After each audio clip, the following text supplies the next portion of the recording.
Okay, Mr. Homeowner. So what you're telling me is if I can solve this problem, we have a deal. Yeah. Perfect. All right, what's up? It's your man B.Holmes back with another episode of Doors to Success, where I lay out the B-print, which is me teaching you how to knock, open, and conquer the different doors to success in your life. Just glad you're here today. It's exciting. So today we are going to talk about overcoming objections. Now, just like with anything I talk about, there is the topic, and then there is actually what you need to do to overcome or to fix it or to the true essence of what it is you need to battle that thing. So, for example, we've talked about, prospecting, and it was positive mental attitude. Or we talked about, transitioning, and it is, building value. Well, with this one, overcoming objections, this one isn't overcoming objections at all. What this one is, it has everything to do with validation of your customer. Validating. Everyone's core desire in life is to be validated. It doesn't matter what it is or where they're from or who they are. People want validation. That's why there's social media. Everyone likes you want likes, you want views. Why? Because it's validation of what you're doing. People want to be validated in their core. Every living thing wants validation. And think about the last fight you were in. The last fight you had, think back, and what was the other person fighting so hard for? What was it? It was for you to hear them. They want to be heard. People want to be heard. And not only heard, they want to be understood on a deeper level. And the crazy part is what I've learned in sales and in life in general is when someone feels completely validated or understood, they actually don't even care about the answer or the result or how you're going to fix it.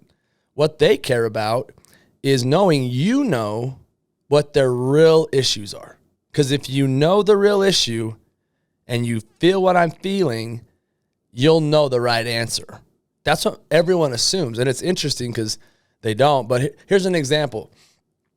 So I woke up one morning and I was wearing an orange shirt. And my wife woke up and we were walking around. She's like, I don't like that shirt. And I said, okay, so to understand you correctly, what you're saying is that you don't like my orange shirt because I don't look good in orange?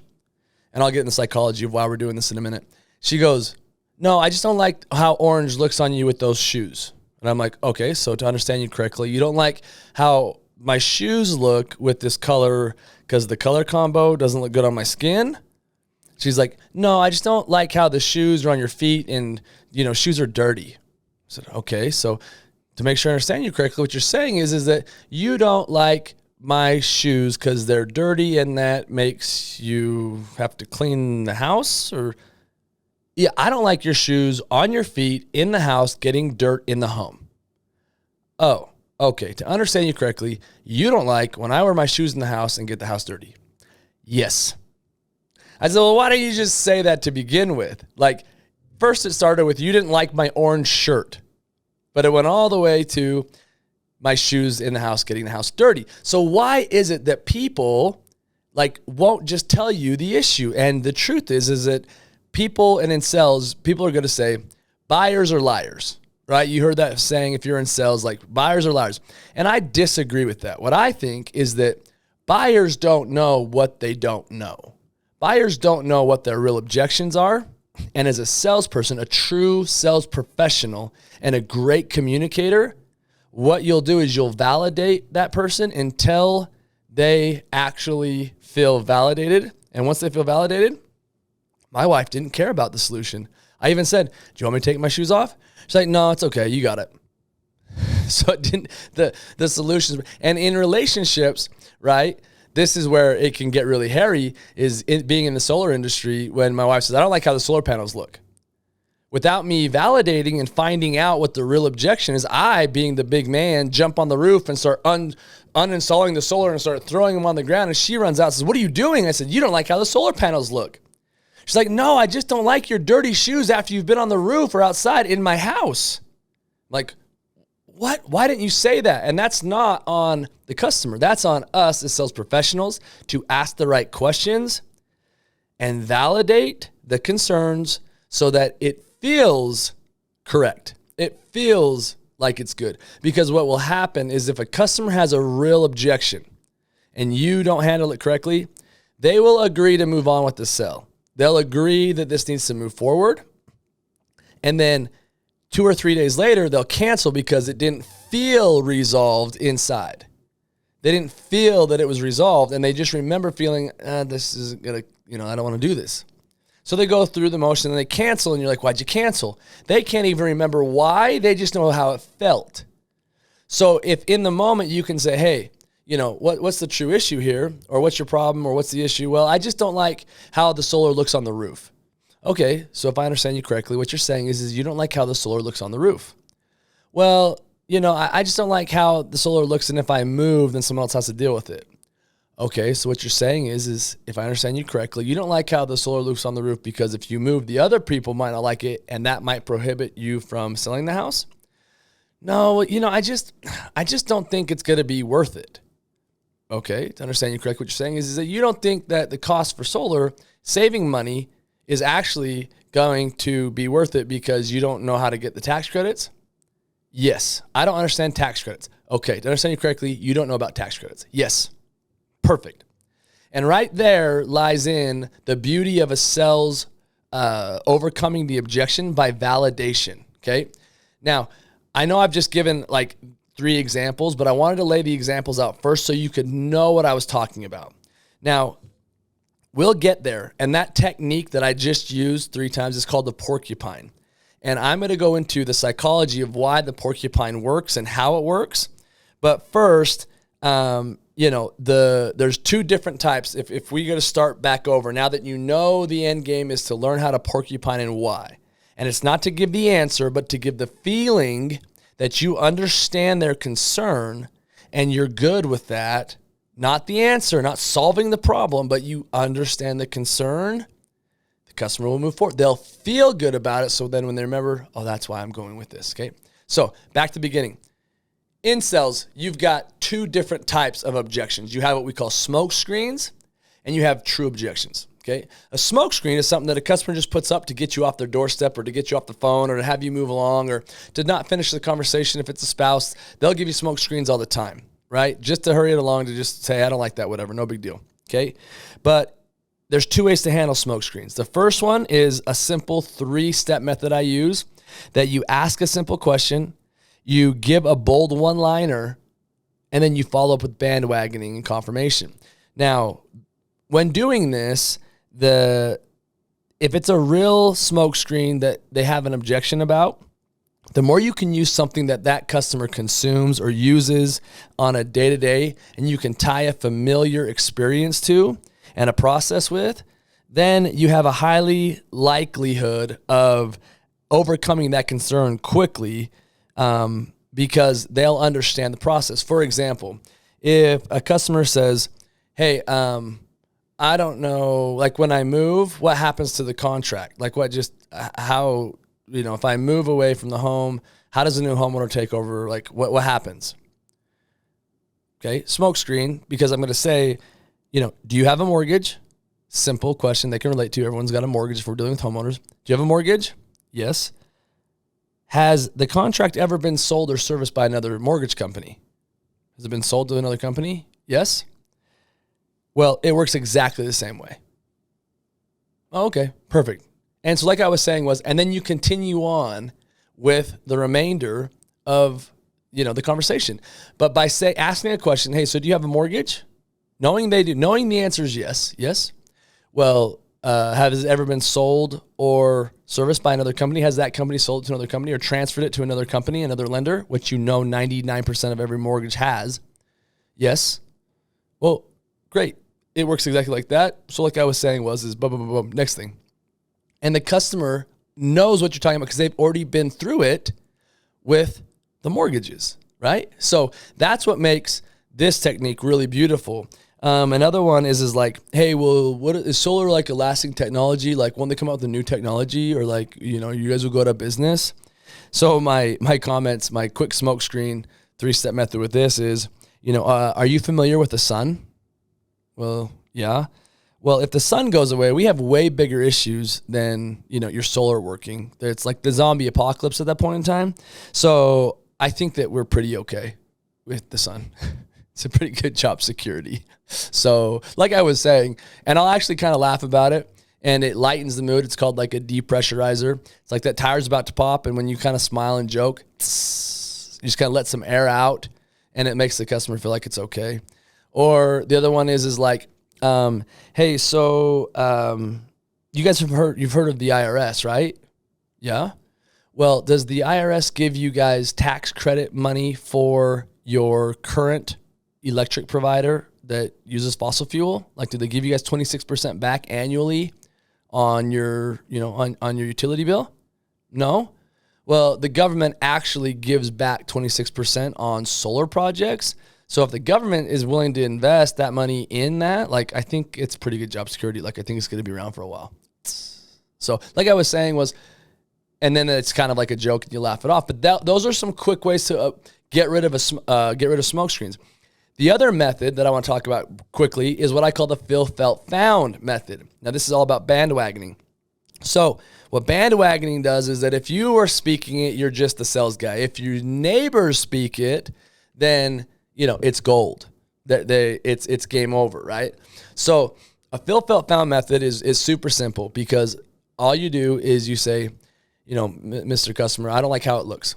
Okay, Mr. Customer, I understand how you feel. Bill, he felt the same way. But what Bill found is that after he put solar on the back of his home, he never saw it anyway. And he enjoys looking at his bank account a lot more than he does looking at the back of his roof. Like I was saying, what we're doing. And in that way, you're validating their feelings. I understand how you feel. Bill feels the same way. He felt the same way. But what he found was, I feel the same way. Bill felt the same way. And what Bill found is that this was his answer to the solution. And it can be whatever you want it to be, but truly any solution at that point is fine, because it's a quick, brief validation. It's like a preview of a validation to that person's concern. Okay. And that will get rid of most smoke screens. So I feel like, the four important things that this does is, one, if you use those two methods, the 3-step or the feel, felt, found method, then the first thing it does is you ask questions. If you notice, I've asked like 3 questions on a really short conversation, and asking those questions puts you in control of the conversation. So 1, you're in control. 2, it gets them thinking about their life, their neighborhood bill, or their mortgage statement, or their own son, the son in their lives, or they start incorporating and internalizing what's going on in their life.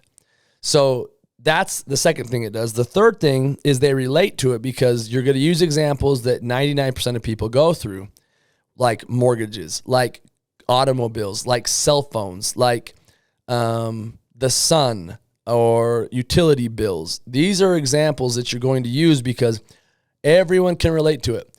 The things you don't want to use are like sports analogies. I learned this early on in my career. I'm a big basketball guy. I love basketball and football, like American football. So I made the mistake of, I was, doing selling home security in a place called Oak Cliff in Dallas, Texas. God bless Texas. If you know anything about Dallas, Texas, Oak Cliff specifically, it's El Barrio. Was featured on, most deadly cities in the United States of America, like top 10, like last 20 years in a row. And while I was there, when I was talking to the people there, I would use the analogy of football. Like, hey, so like in a football game, and the coach, and I would start using a football analogy, and I started to not close my cells. And I was like, why am I not closing my cells? Well, I had another buddy with me, and he actually was from Mexico. And he told me after, he's like, why are you saying football and you're talking about passing the ball? And I was like, well, you pass a football. It's a pigskin. You throw it with your hand. And he said, everyone you're talking to is from South Central America. Like, they think football, you think soccer. They think you're all stupid. So here I am using these analogies of football, throwing the pigskin. These people think I'm stupid because their association with the football is soccer. and I'm completely in left field. They think I'm dumb. They don't understand the analogy. They don't respect the football I'm talking about. And it was a mess. And I was like, oh my gosh, what a crazy thing. Why would I ever use an analogy? So if I'm going to use an analogy like that, I'll find out what they like.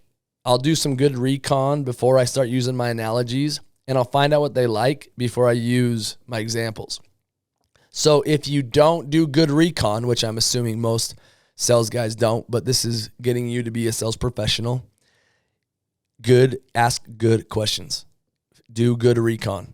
Ask them, hey, what sports you play? Look around. Notice the flags. Notice the sports teams. Notice what the kids are doing. Notice what the pictures on the wall are. Start taking inventory of what you're dealing with and who you're working with. That alone will save you so much time, and it allow the person to feel specificity. Specificity is, I think I made the word, I probably didn't. But I use it a lot, and I feel it's one of the most important objections you got to overcome with any customer. Because when people like, hey, I'm just a telemarketer calling everybody on my list, or I'm just a guy canvassing the area with 100 other people, no one wants to talk to the canvasser or the telemarketer. But if I knock on your door and say, Bill, right? Bill, I've been waiting for you for the last 2 weeks. I finally caught you. You're a very busy man, Bill. I appreciate you. Glad I got your time. I'm Brandon, United Energy. Pleasure to meet you, man. I put my hand out right there, confident. Boom. Bill goes, how'd you get my name? Now, obviously, I'm stuck on my Texas. When I spent 8 years doing door-to-door sales in Texas, selling a couple products. I love Texas. My wife's from Texas. I spent, like I said, most of my married life in Texas. We love it out there. But that is how you're going to handle those situations, and people feel specific. They feel that you are there to identify with them as an individual, and they're important. If people feel important, they feel specified, they feel that they're the person that you're there to deal with, most of the time they'll give you time, and all I need is just a little bit. I need 7 seconds of your time to lock you in to a conversation with me. And if I can lock you in 7 seconds, I'm going to buy myself 7 minutes by overcoming my objections in the first 7 seconds, and then I'll take 7 minutes.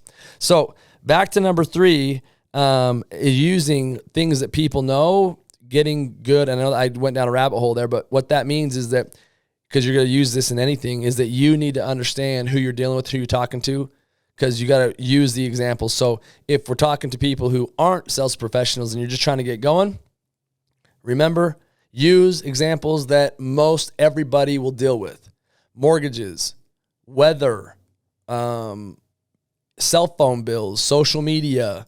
I use an analogy with, selling solar, where when I would sell solar with net metering and rollover minutes on your cell phone, if I'm dealing with anyone over 50. Shout out to Red Bull, the unofficial sponsor of the Doors to Success and the B print. Thank you, Red Bull, for providing me with the kiwi apple flavor. Love it. Please do not discontinue. We will have problems. All right. So, number 4, responding in this way, back to Phil Felt Found and my 3-step smoke screen clearing. Clear the smoke. Clear the smoke. Responding that way, you come off as it's no big deal. Make a joke out of it. Make it lighthearted. Depressurizer. Makes it be super simple to deal with. Not a big deal. Anytime you can act like, hey, it's not a big deal. And I talked about this before, but if you missed it, when dealing with credit, when a customer says, you don't go pull my credit, right? You don't need my, why do you need my social? I look them square in the face and say, you can't buy anything in today's world without pulling your credit. You know that. And I kind of side smile, like I put it back on. I'm like, name one thing that you bought in the last 5 years that was over $5,000. They didn't pull your credit. And they'll be like, yeah, you're right. Like, no big deal. But I look down and I say, what's that birth date again? You say June? Head down and move forward. So that's a super simple way to do it, but it's no big deal. No big deal. Everyone does it. Do you know how many times credit gets pulled in a day? It's crazy. I'm not even going to try to pretend I know the stat. I looked it up one time. Millions. It's nuts. So, and then the last thing is bandwagoning. It's getting the neighborhood. It's selling through the neighbors. It's using Bill. It's using the people you've talked to. Hopefully in my prospecting module, you've already learned and heard that, getting people around you, getting your bullets in your revolver, your 5 bullets, the 5 names of the neighbors that you can use when you meet that one customer. Boom, boom, boom, boom, boom, boom. You got those 5 shots you can pull out, which when I say that, I mean the 5 information bits you have. So when you meet the 1 out of the 10, because when you go into a neighborhood, you're not going to sell all 10 people. You know that. It's a numbers game. Or when you get on your set of leads, you're not going to sell all 20 of these. It's 1 out of 20 on the paper. It's 1 out of 10 in a neighborhood. You know this. So go gather all the information you can. So when you meet that one that is the 1 out of the 10 or the 1 out of the 20 when you get them on the phone, you have all the information you need to unload that revolver of information so that they feel confident. They know that you're legitimate, that you belong there, that you're the local guy doing this thing, whatever you're selling. Boom, and then it just increases your likelihood of making that sell. That's how you clear the smoke. So back to overcoming the objections. So bigger pick, that's down the leg of the smoke screens, okay? Then you actually have real objections. A real objection that's going to stop the person from moving forward in the sell, okay? Now, there are 4 layers of overcoming the objection, and you're going to be very angry with me because the cool sales skills that I teach, the cool sales skills of 15 years of trial and error that I've learned, only actually overcome 10%. It only fixes 10% of the customers, and you won't believe that because you actually haven't sold a lot. If you've sold a lot, you know what I'm going to say is legitimate. So the first one is belief. To overcome any objection, you have got to believe in what you're doing. I kid you not. I'm not shitting you. Last night I had a rep that was in a house call me and he said, "Hey man, this customer's worried because they're going to move in a couple weeks. They think they're going to move and they don't know how it's going to transfer." I'm like, dude, perfect. This product that we're selling is perfect for people that move. It increases the value of the home and it transfers easy, just like their old bills that they're using, like they're used to. And they can, get a new one when they're there. And the sales rep goes, I just don't know if that's how it works. And I'm like, okay, stop right there. You're going to lose the sell. You're not closing the deal. Don't even go back in and embarrass yourself because you're not going to make it happen. He's like, "What do you mean?" I said, you haven't even talked to the customer yet. You don't believe that this product is better for a customer that's selling their home, which it is, but you don't believe it. You are arguing with me about a product I have. I'm not the product. I'm not the contract. I'm just telling you what it does. And you're arguing with me. Why are you arguing with me? Like, I'm trying to help you. And you are telling me your disbelief in what I'm saying. You're talking back to it. And I don't mind talking back and getting to an argument here over this. I'm fine to argue with it. It's contract. And I happen to help write it, so I know what's in there. But besides the point, you are already doubting. The customer will feel that, and they're looking for a reason for you to doubt. It's like blood in the water and they're a shark. They just want to sniff that piece of blood and they're going to attack that, latch onto that thing, and they won't let go. So no signs of weakness, no signs of, you can't give them any reason to feel that you don't believe in what you're doing 100%.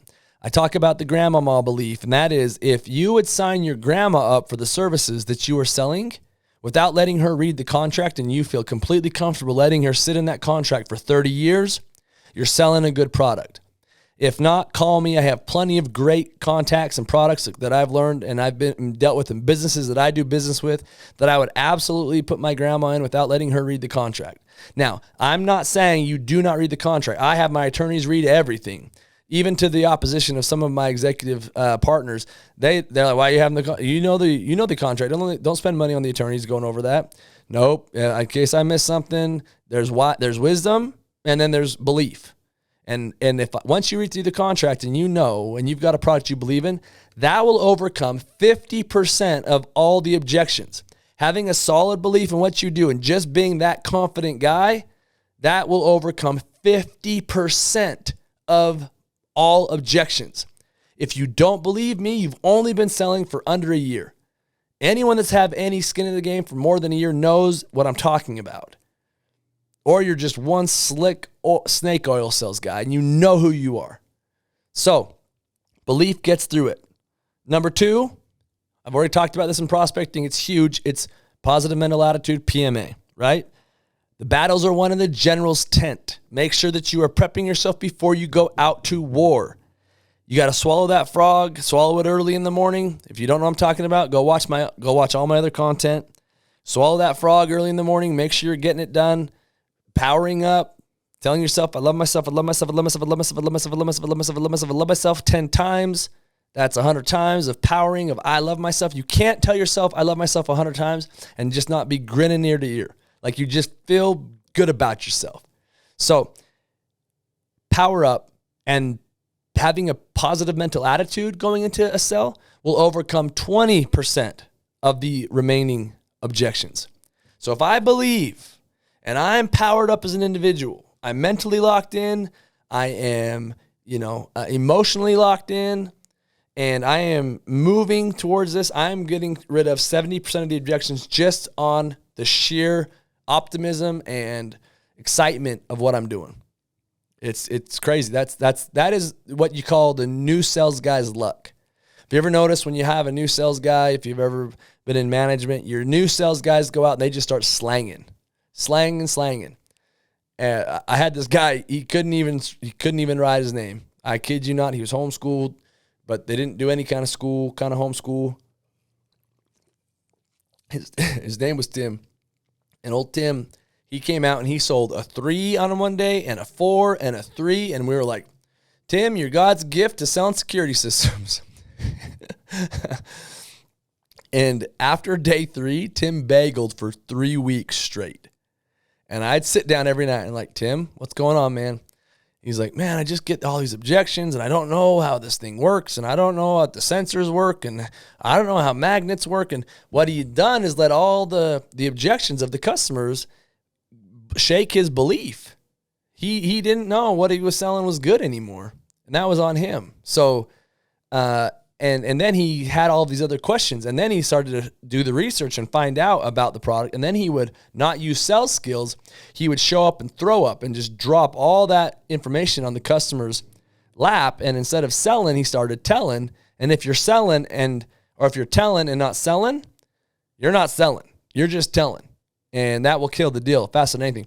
And then they'll argue, that guy's going to argue and say, well, you don't tell the customer all the information. No, I pace out when I give the customer the information, and I give it to them when they need the information, not when they want the information. I'm the sales professional. I'm in control of that. The customers will appreciate me taking them through a good, solid sales experience by giving them the right information at the right time. That's called wisdom. That comes from time and experience, and through time and experience, I've gained wisdom, and I know when to lay the information out to them at the right time. So don't show up and throw up. That'll kill the deal. And, that makes that really bad. But don't do that, and make sure that you are powered up, because that's going to make that happen. And that's why most new guys drop off, because they get too much information, too many objections. They don't know what to do, and they start losing their belief and their PMA, and they can't do it anymore because they overcomplicate it. Okay. So number 3, this is the best one. Any objections, you're going to bring it up first. Bring up the objection first, okay? So this is where my first 7 seconds becomes a super valuable training to you. I'm going to refer you to that module because that is seriously so much information. I could spend another 2 hours talking about how to construct your first 7 seconds and why it's so important. But basically what you're going to do is, if you have an objection, if you bring up the objection first, the customer can't say anything. Ready? We're going to role play here. So say your objection is money. You don't have enough money. Okay? And I say, hey, so like I said, this is a product that's going to be at no cost to you. And after, and then you say, but wait, I don't have any money. And I say, yeah, I know, I said there was no upfront cost. So like I was saying and I just continue on, that's a lot easier on you as a sales guy, opposed to you being like, so, with this product, and they say, I don't have enough money. They say, well, yeah, no, it's okay because there's no money up front. No, I don't have any money. Now they're in control of the objection because they said it first, and you're just trying to catch up. But if you say it first, it makes them feel silly. Also, if you in any kind of sales, profession, no matter what type of sales arena you're in, birds of a feather flock together. So if you're selling a car, you're selling real estate, you're selling, a product or service, most of the time in car sales, you're selling a specific brand or you're selling a specific demographic with, income demographic. So what the main objections are in that demographic. Now, you've either got to be a really good salesperson or you've got to be, silly to sell a huge plethora of products without any kind of specificity. But that's another conversation. So once I hear that demographics, objections, birds of a feather, right? So I'll write down the objections I hear. So if I'm in a neighborhood and I'm cold calling, knock, knock, knock. And I use cold calling a lot because that's probably the hardest one to do. But it's the one that I'm best at because I spent the most time doing it, because I felt like if I could master this form of sales, I could be the world's greatest salesman. And that's what I feel like I am. I feel like I spent enough time with enough customers. I have more reps than anyone in anything. I spent 16 years face-to-face in 32 different states in millions of people's living rooms selling products. I've had a lot of experience practicing the words, the exact words to use and when to say it, how to say it, watching their responses. And that's why I did phone sales. And my pops, my dad, he's kind of credited with some of the coaching industry back in the day. You had a company called TSI in True North. My dad's B.Holmes, and he did a lot of telemarketing phone sales. And I just didn't like it as well because I felt like you didn't get to see the customer's response. And so as I did that on the phones, I'd have such a hard time getting a gauge on the customer, and you could just kind of, plow through it. And that's good. But if I can see my customer and I can see how they're responding, I enjoy that. And that's a lot harder to deal with because you actually need to be on your game. But if you can feel it and see it, then you can also hear it on the phone. So it's the same thing, but I prefer face-to-face. I like the challenge. So once I ask that and I hear that objection, say it's money, and I give them, hey, swinging by quick, my name's Brandon, Well, I don't have enough money. Perfect. Money. I write it down. Next house, I'm going to bring up money first.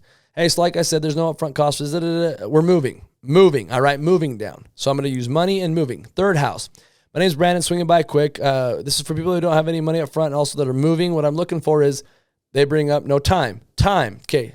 Fourth house. Knock, knock. Hey, swinging by quick. My name is Brandon. I know you don't have any money, and I know that if you're moving, that the time is really sparse, but I'm going to be really, really quick with you. What I'm looking for is I'm looking for this. Boom. That's your customer, because I now have in this area, this demographic, I know what the objections are for this group. That's why I claim you can drop me off in any city in the United States, and within the first 5 doors first 5 conversations that I have, I can sell the customers.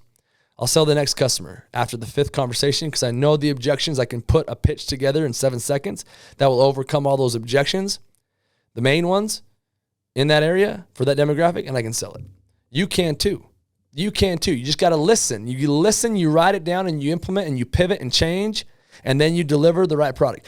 Quit trying to fit a square peg in a round hole by giving the same pitch over and over and over again. Adjust your pitch, just tweak it, change it, mold it for who you're talking to. Specificity, we're back to it. That's everything, okay? So bringing it up first. They can't say anything if you do it, and that will also take off of another 20% of the customers for the objection. So if you can believe, if you can have a strong positive mental attitude, and you can also bring it up first, you'll get rid of 90% of all objections. Is that crazy? It's true. It's true. So the last 10% are the real objections. These are the real things that are going to hold up. Everything else falls on your shoulders as a salesperson. That's why I focus on the doors to success. Think about it. I focus on, social, emotional, mental, spiritual, physical. If you master those 5 doors of success in your life and you are secure in those 5 avenues, when you go to war and you've mastered those in the general's tent, you swallowed your frog and you're out there battling, and you've got those 5 things done, sales is simple. But people skip those things all the time, and they try to rely on talent. Hard work beats talent every time. Talent doesn't work hard. So go work hard and get talented. Go do the Grant Cardone and the Jordan Belfort, which if you've ever watched those guys on YouTube, it's classic. Cardone is arguing quantity. Belfort's arguing quality. And the answer is you're both right. Stop arguing. You know you're both right. Stop it. Open the funnels. Grant, you're right. Open the funnels. Go get more customers. Go bang more doors. It's a numbers game. Everyone knows that. But if you're going to do that, go be extremely good. Go Jordan Belfort. Go make sure you know the content. Go make sure you know the sales skills, how to pull back, build value, the takeaway, the closing skills, the head nods, the snapping, the feet rub. Get good. Everyone knows that. Do both. Be incredible in both. That's the way you're going to be the greatest salesman of all time. It is learning how to master the genius of the and fighting the tyranny of the or. Say it again. Success in sales is finding how to master the genius of the and fighting the tyranny of the or. It can be both. It can be quantity and quality. It doesn't have to be it's quantity or quality. No, that's the tyranny of the or will drive you crazy. The true value is the genius of the and. It's both. I can be a good dad and a good sales manager. You don't have to be, I can be a good dad or I can't sell a lot because I have to be a good dad. No, I do both. As soon as I figured that out, my life changed. My success, my income changed. That's probably one of the greatest advice tips I've ever gotten while sitting on a private jet flying to Boston with Todd Peterson. Love you, Todd. Thanks for everything you taught me, man. Todd taught me that. We're sitting there, and I was telling him about what I was dealing with why, things were going on the way they were, and he said that quote. I'll never forget it. Thanks, Todd. So we're left with 10% objections, real objections, the real hard ones, the ones that you can't overcome, the ones that stop the customer from moving forward. What do you do? Now we get back to the beginning of this episode by porcupining, a real porcupine. This is how it works, okay? Every human being has one thing they all need. They all need to be validated, whether that's in any fight or any relationship, that's in any transaction. Whoever validates the other person wins, truly wins. But the person being validated feels like they're winning because they are, because you both win. It's the and. It's the genius of the and, back at it, okay? So the first thing you have to do is you validate. So if someone brings up an objection and you've smoke screened it, like I'm moving. Yeah, well, I'm looking for someone who's moving and you're moving. Perfect. You're who I'm looking for. But 10 minutes later, no, I'm really moving, man. Perfect. So I want to make sure I understand you correctly. What you're saying is that you're moving. So the first thing you're going to do is validate. I totally understand what you're saying. You've got to validate them. Now, here is where all sales guys make the classic blunder. The classic blunder is they try to solve the problem like the Dragon Slayer man they are. Don't solve the problem. You don't need to solve these problems. You can't solve these problems. These are real objections. These are deal killers. They're deal killers. No one's been able to solve it. You can't solve it. They would have had your product already. So don't solve their problem. Validate them. Listen and validate. You're more of a shrink right now than you're going to be a sales guy. But the truth about that is that great salespeople are great therapists. That's why my last podcast, I had a certified therapist on as my guest so I could help everyone with this topic because I knew I was training on this. And so I thought, I'm going to get a certified therapist in here. We're going to talk about this because I'm going to train on this. So let's add some value here for people. That's what I did. I totally understand why you feel that way. The next thing you're going to do, number 2, is you're going to acknowledge. And you're going to make sure that they know you heard them. So you're going to say, to make sure I understand you correctly, okay, we're going to put this all together here in a minute. Number 3 is you're going to restate. So what you're saying is, and what this does is make sure that they know you heard them. They feel validated. Okay, he's hearing me. Then you're going to acknowledge, okay, he's acknowledging me. He's actually listening. Then you're going to restate and say, oh, he knows, he's not just listening, he's hearing me. He's heard me. I'm feeling really good about this. And then the last thing is you're going to affirm affirm what it is that they're saying. And all you have to do here, all you have to do is repeat word for word the objection you heard. I'm like giving you guys $1 million checks right here. This is crazy stuff. Okay? So you're going to say, I totally understand why you feel that way. To make sure I understand you correctly, what you're saying is that you're moving. And you wait. Now, there's a second part to this that you've got to do, or it will just stay there. And that second part is you got to state their objection word for word. Just say it. Repeat it word for word. The second piece is, now remember what I said about buyers are liars? They're not. Buyers don't know what their true objections are, and it's your job to pull it out of them. So the second piece, what you're going to do is you're going to guess what their real objection is, because this isn't it. Very rarely do they ever give you their first real objection. It's the second one, and you got to guess it. I call it either a +1 or the next phase, or you try to lead the conversation to the next step. So make sure I understand you correctly. I totally understand what you're saying. To make sure I understand you correctly, what you're saying is that you're moving and you don't want to have 2 solar systems on 2 different houses? Well, no, because, I just don't know if I like how they look. Okay, so I totally understand why you'd say that. So what you're saying is, just to make sure I understand you correctly, what you're saying is that you don't like how the solar looks and you're moving, so you don't know if the next person's going to like what they look like? Well, I don't know if the next person is going to like how they look because, they're pretty expensive. Okay, so I totally understand why you're saying that. To make sure I understand you correctly, what you're saying is that you don't know if the next person is going to want to pay for the solar. Yes. Perfect. Now, you run through that little scenario, you run through that game until you hear a hard, simple, single yes. If they say anything else, you're not done. And all you're going to do is you're going to run through that little exercise until they say yes. If you do, and if you don't, and you jump the gun, you will ruin it, and you won't get their objection. And you'll leave that conversation half open, and they'll feel unvalidated. And they'll say, okay, you got them far off, they'll sign the documents, whatever, and then they'll cancel. And you'll wonder why, and then back to my analogy. So you've got to make sure they say yes. When they say yes, you're going to feel like this major pressure release. And they will actually smile. You'll see it on their face. You'll know when you nail their objection. You'll see it on their face.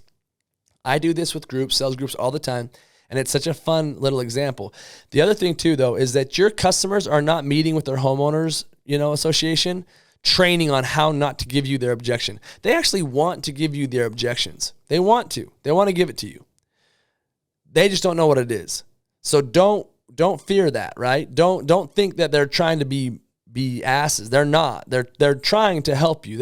If they're this far in the conversation, if you're this far, they want to give you their objection. They want to go through the sales process. They're trying to find a way and a reason why they're getting stopped. They don't want to get stopped. They're giving it to you. Help me fix it, right?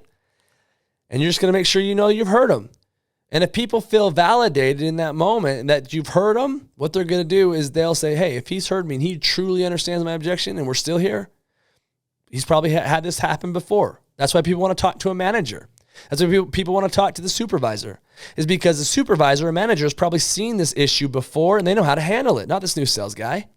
That's why. So don't be the new sales guy. Handle it this way and they'll think you're the manager. They'll think you're the experienced sales guy and you haven't done anything. You've just restated word for word what they've said.